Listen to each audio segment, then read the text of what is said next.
Tarik Talk. Your host, Tarik Mendez, takes you on a journey with guests from all around the world. Broadcasting around the world. Around the world. This is Tarik Talk.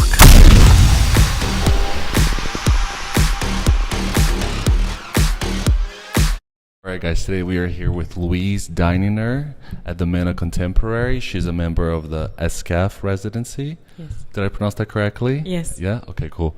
Thank you so much for being here, Louise. How are you today? Thank you. I'm doing good. And I have to say, you have such a beautiful voice, such a soothing voice. So I'm sure like the listeners will love to hear you talk. Thank you very much. Of course. Do you want to start by telling us a little bit about yourself? Well, hi. I am Louise Deininger. And I'm an artist, a conceptual artist in a contemporary way. And my work is interdisciplinary, multidisciplinary, which means that I use different mediums to do my work, such as painting, sculpting, collages, performances, film. Oh, wow. And I also use the material of dung in my artwork. Oh, wow. Yeah, so as a conceptual artist, I'm very much interested in my audience, as in the human and their relationship to everything else. So consciousness is one of the topics that I cover. So it ranges from mundane to really deep work. Yeah. Consciousness, spiritual science, metaphysics, quantum theory, identity, gender, or feminist. The topics range from consciousness to spiritual science to metaphysics to self-leadership, self-development, identity, queer, feminist, and all that kind of agendas. So yeah, it varies from what I'm inspired to produce. Oh, wow, that's amazing. I gotta ask you, what energy drink or coffee are you drinking to be able to do all of this? You must be like working 24 hours, it seems, no? Well, it's not as complicated as it sounds. Yeah, I'm in the flow. It just goes with the flow. So it depends. Sometimes the projects are small and sometimes they're big. However, I'm constantly in a creative process, so to speak. Yes. That's beautiful. Thank you. I actually wanted to ask about creative process. What's your creative process like? Like when you go to the studio, do you get to work right away? Do you kind of relax, have like a coffee, chill out a little bit, then get to work? Do you work in the daytime, nighttime? What's your preference? That's a very good question. Actually, I disciplined myself way back when I was doing my MFA at the Academy of Fine Arts University in Vienna, Austria, where I live. I also live in northern Uganda. Well, I disciplined myself to, like, when I get to the studio, the first thing I do, change into my studio clothes and start working immediately. That's the first thing I do when I get to my studio. So usually I get to my studio around about 10 o'clock in the morning, and I produce until maybe 5, 6. It depends on how inspired I am. Sometimes it can go a bit longer. Oh, wow. So I have a routine, Monday to Friday I'm in my studio. Unless I'm working on another project, then the weekends will be squeezed in. Yeah, so that's my routine basically. That's beautiful. And how do you handle, like, if you go to the studio and you start to create, but you're not really getting out what you had in mind? Like, do you normally stop for the day, or do you push yourself? Like, how do you balance that? Well, the thing is, I have again disciplined myself to always be working on a project. It can be something very small, like a painting or a sculpture or an object that I'm working on. So usually there's something that I have to create in my studio, and it's an ongoing process. So I start a painting and then I'll finish it, or continuously working on it. I work in series, so I'll be working on series. So basically when I'm in my studio, there is stuff to be done. I never really get into a situation whereby, I'm not inspired to do something. So no, it doesn't happen. And then also I wanted to ask about ideas. Where do ideas come for you? Like, do you have to be in motion, like driving, traveling, or do you have to be still? Like, how does inspiration come to you? Well, being a conceptual artist, my work is research-based. Okay. Which means that I'm constantly researching and also experiential in the sense that, you know, I am an embodiment of what I'm producing. So I'm basically constantly inspired, be it, you know, when I'm coming out of the train and going to my studio, or you know, I find something online, there's always, God, the archive in my brain is just so full of material. Oh, wow. So I'm inspired all the time. Oh, Yes, wow. yes. Are you yes. able to relax and like, or is your like brain always thinking, always inspired? Well, again, as I said, with experiential knowledge and the spiritual science that I depict in my work, it is also a practice. Okay. So I do my meditation, deep concentration, prayer, and meditation every morning. I've been doing that for the last 25 years. Oh, wow. Yes. That's why you have amazing energy. I was about to say, like, meditation you. changed my life, and I just like recently started getting back to it with discipline. But like, you have amazing energy. You're so peaceful, and you know, just tranquility. So it's a pleasure talking to you. Thank you. Thank you. Yeah. So I've got a morning routine. I do my meditation just to empty everything and to connect. Yes. And then start my day. Perfect. Beautiful. And before this residency, did you always, like, when you're creating in your space, do you enjoy having like people around you, or do you find that distracting? That's a very good question. After I finished my MFA, I was fortunate enough to be involved in a project in Vienna. And it's Floridsdorf Museum of Young Contemporary Art. And it is also a studio. It has studio spaces. So it's a museum with studio spaces. So I've always worked in a collective, which I think is inspiring for me as an artist, because then I've got my colleagues who are always there. We work on projects together. We speak to our works and influence each other and support each other, you know, where possible, because it's things that you can do. There's certain things that you're able to do and I'm not able to do. So supporting each other in that way. And yeah, it doesn't bother me to have people around me. Yes. That's part of the process. I just previously, before you, I interviewed Jay, and he had the most beautiful things to say about you. Thank you. And then we were talking about the same thing, you know, having people to talk to and collaborate, like, you know, mentally with ideas. And he said you guys really enjoy that, doing that together. Absolutely. Yes. Jay is amazing. Oh, yes. Shout out to Jay. Yes. And do you think having like such a beautiful cultural diverse background like you have, do you think that influences your work? Absolutely. Yeah. Absolutely.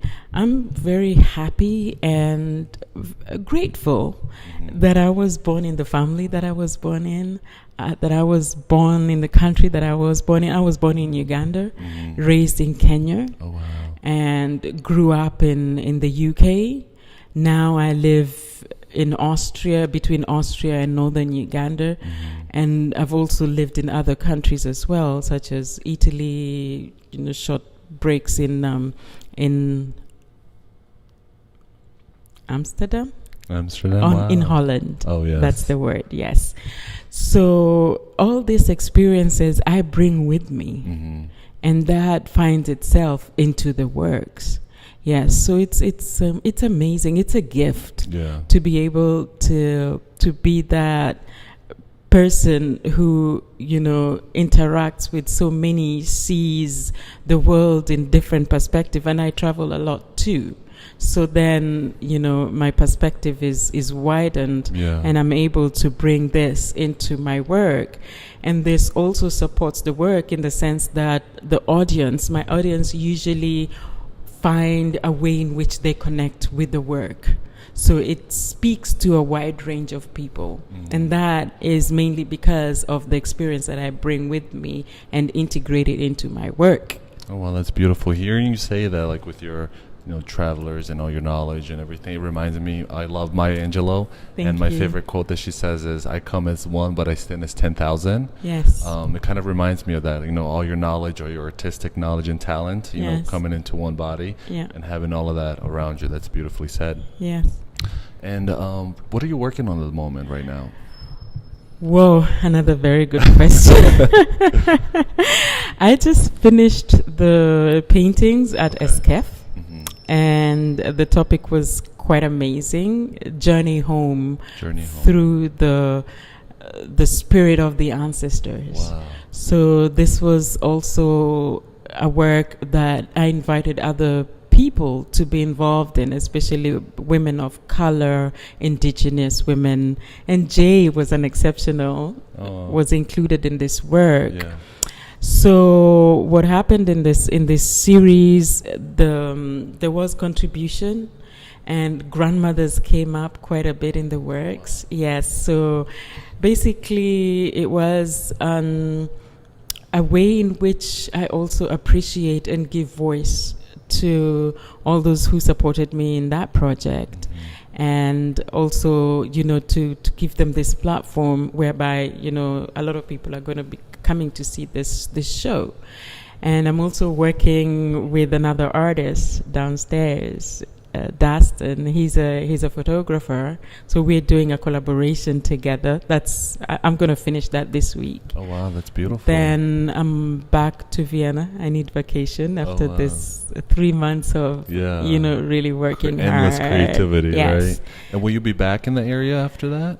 No, then I'm going to Africa. Okay. And then I'll be back in Arizona in end of August. End of August. Yes, however, I have quite a few exhibitions coming up in Vienna, so I'm going to be working on that after my vacation. Yes. That's so cool. So when I originally started this podcast, my idea was to kind of like interview the same person almost every year or every 2 years. So I'm very much looking forward to like seeing each other in like another year or two. Yes, maybe in a different country or continent, and then Yes. catching up and seeing like how much you've gone. Yeah. Because I think it's very interesting, not only for the audience, they get to like kind of grow with you, Beautiful. but also they get to hear like a new episode and then go listen to your old episode. Be like, wow, look how much like what she was talking about 2 years ago. It's like exactly how she planned, and you know what I mean? Yes. So I'm very much looking forward for the future. Thank you hopefully very we much. see each other. Thank you you so much for being on this podcast. It's been a pleasure. Thank you. So I get a lot of written messages from young artists that always ask me, can you please ask your future guest this question? So a question that a lot of people ask is, what would you tell like a young artist that knows in their soul they want to be an artist, but they don't know like what's the next step, or they're not taken seriously by their parents or their family or their surrounding? Is there any advice you would tell them? That's a very, very good question, and an important one. If and when you have a passion for what you do, stick to it, and remain true to yourself, in the sense that, and this I noticed in the art industry or in the art market, that a lot of people tend to follow trends. Yeah. So, remain authentic to your voice, and continue pursuing your passion, and fall in love with what you do, and be your first client or your first customer, as in love what you do as an artist. And then just keep going. You never know when that door will open. And the door opens according to how much effort and how much work you have put into your process. So it is a journey. It needs a lot of patience. So don't be impatient. Just continue doing what you do. In the end, the benefits that you will get is really mind-boggling. However, it needs you to stay true to yourself and keep going and keep doing what you need to do. Some artists say, I have to hustle on the side. Of course, we all have to pay our bills. We all have to survive, That doesn't mean that you cannot stay true to what you love doing, So once you continue to just focusing on your work and doing what you need to do as an artist, you will meet success at a very unexpected hour.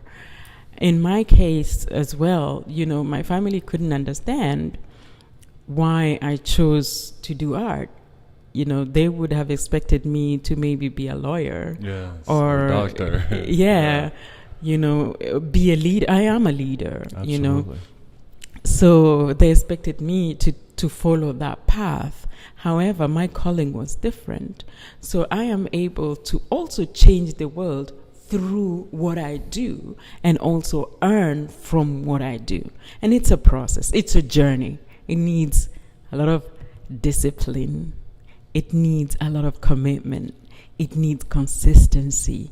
It needs belief, especially believing in yourself and your worth, and everything else will just follow. Oh my gosh, I have goosebumps. That was beautifully said. I feel like you could do anything. Seriously, you could even be like a life coach with what you just said. It's so motivational, and I really hope the listeners really take that away, if anything, from today. Thank you. I'm trained as a coach as well. No way. Yes. Oh my God. There isn't anything that you don't do as serious. I'm telling you. I need to know what coffee and energy I'm a satisfied leadership coach. Wow, that's beautiful. Yeah. Wow, I'm so glad we met today. Thank you. And do you mind sharing with us your Instagram and website, please? Yes. Louise Deininger is my Instagram handle, and my website is www.louisedeininger.com. Beautiful. And are you open to commissions if people reach out to you? Can they do it through your Instagram or your website? I do have my collectors, and from time to time they commission me to do work. Okay. And I have my agent and manager, so everything is done through my manager and agent. Okay, perfect. So they can just reach out to you on Instagram, and you can just direct them to the other people. Yes. All right, perfect. It's been a pleasure having you here today. Thank you so much for taking the time with your beautiful story, and it's been a pleasure. Thank you. Thank you for listening to Tarik Talk. Follow Tarik Talk on all social media channels and check out the video interviews online.